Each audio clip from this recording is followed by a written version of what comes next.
I have always struggled to find the right pair of Puma football boots. Because although Puma has some of the coolest designs on the entire market, a lot of their models just don't work for me. I tried the Ultra 1.4 a few years ago and unfortunately they didn't fit me. Then I tried the Future 5.1, which also was a really cool looking boot, but they were still just a bit too narrow for me. So my hopes weren't too high when I picked up a pair of the Puma Future Pros that I have here. But thankfully I was pleasantly surprised with these boots and they might actually be the most comfortable pair of Pumas I've ever tried on. So in this video we're going to cover all the features of the Future Pro to see if they might be a good option for you. And if you are interested in picking up a pair at the end of the video, I'll leave links in the description to the Upper 90 website where you can find them on sale with discount codes. So let's kick things off by going straight into the design of the Future Pro. And before we get too deep into the specs of this model, I will just clarify that this is going to be the first takedown in Puma's Future line. And that means it's going to come at a steep discount compared to the more premium Puma Future Ultimate. But as we'll discuss in this review, you might actually find that this takedown model checks all the boxes you need it to. So as you can see straight out of the gate, the Future Pro is going to have a one-piece upper design, a full synthetic upper, which is really common among newer boots these days. It's got what Puma calls a Fusion Fit 360 construction. Essentially, it's just going to be a stretchy knitted collar here that runs across the midfoot, followed by a full synthetic upper with some sticky rubber elements, as well as Puma's power tape zigzag on the side. Now, I'll be honest, the power tape, while it is pretty sticky, it's ultimately just a gimmick. And that's because it doesn't really provide enough meaningful surface area to give you a noticeable difference when you're playing.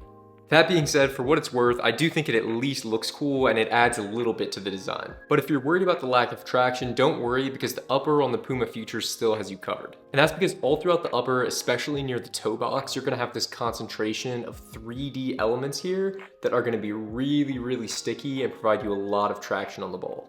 Now I'm surprised that Puma doesn't really promote this feature as much as they do, because I actually think these almost have as much traction as what you get on the Predator Accuracy. You can even hear how sticky this upper is if I just bring this boot really close.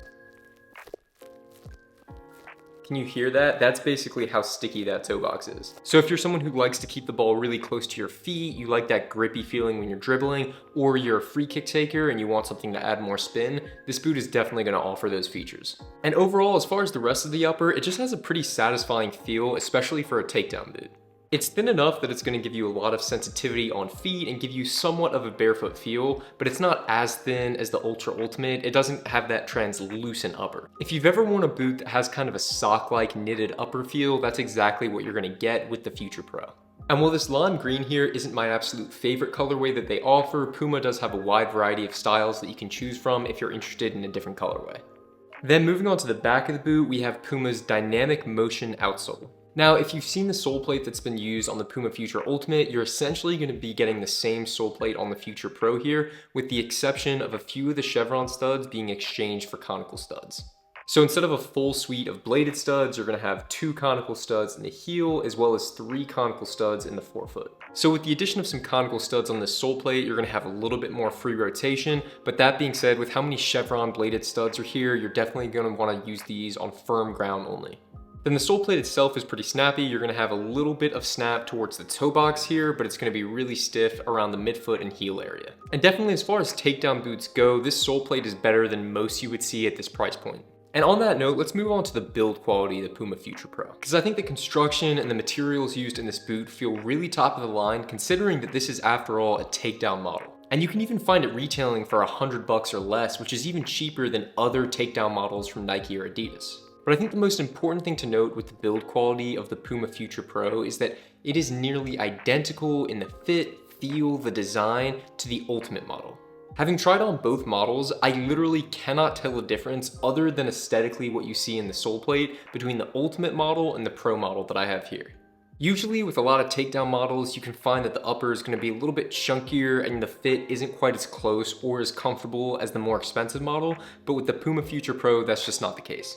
Especially the knit material that you have around the ankle, it's literally as solid, as stretchy, and as high quality as what you see on the Future Ultimate. And overall, the upper just feels like a top-end Puma Future upper.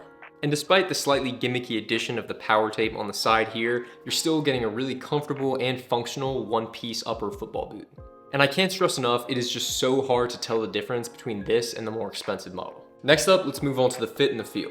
Because honestly, it's the fit and feel where I usually struggle the most with Puma football boots, because I always like how they're designed. I think that Puma traditionally have just made really cool looking boots, but usually when I go to try them on, they just feel a little bit too narrow for me. It's usually the toe box where I have most of my issues, because Pumas tend to taper really aggressively, similarly to Nike football boots, and I end up having some of my toes crushed together. So part of me was actually anticipating when I first tried on these football boots that I just wasn't really going to be a big fan of the fit. But when I got to the pitch and I first tried these on, they actually surprised me a lot. Because there definitely feels like there's more volume in the toe box of this football boot than I got from previous Puma Future models. As I mentioned before, when I tried on the Puma Future 5.1, which was a really cool boot from a few years ago, I really liked the design of the boots. I thought they were very high quality, but there just wasn't enough space at the front of the boot for me.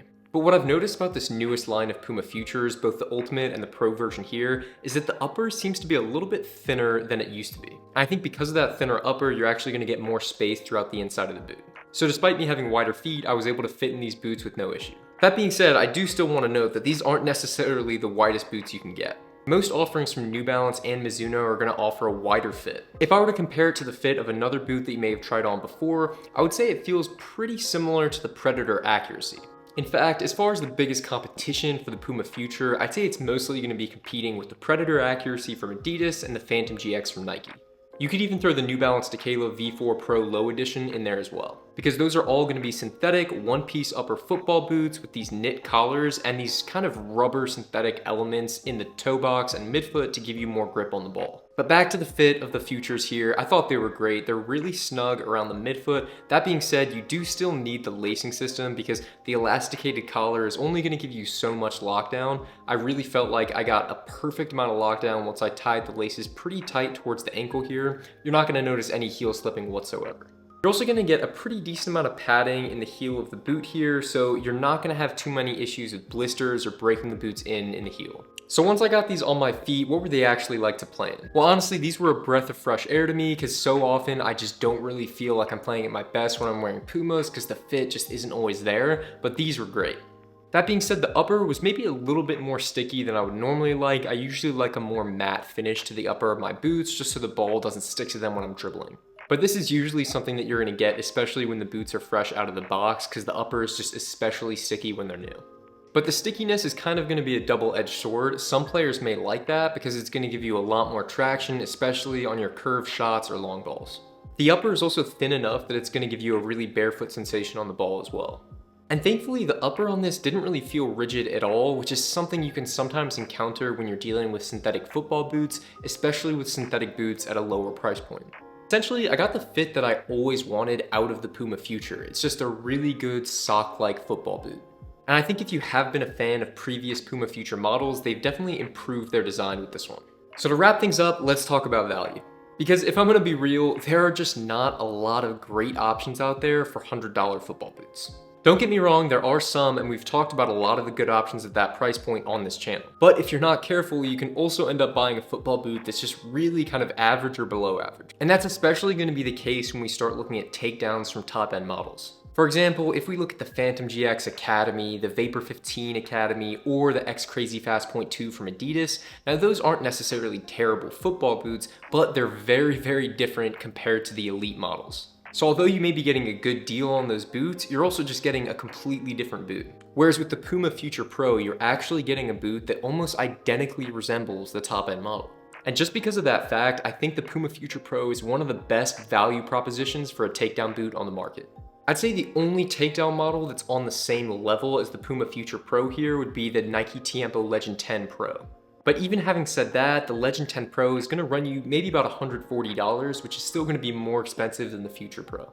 So overall, yes, these are amazing boots for the money, and they're just great boots overall. So as far as final recommendations, if you're someone who's a big fan of these knitted one-piece upper football boots and you enjoy how they fit and they work for your feet, I would definitely recommend checking out the Puma Future Pro. It should definitely accommodate most foot shapes, and it's also not going to break the bank with its price. And Puma's always doing really exciting things as a brand, so I'm looking forward to see where they go with the next iteration of this model. So that's going to do it for this video. Let me know if you've gotten the chance to try on the Puma Futures and what you think of them. Also, I was thinking about doing a couple live streams for some upcoming games in the Premier League, so let me know if that's something that you would be interested in. Thanks for watching, and I will see you in the next video.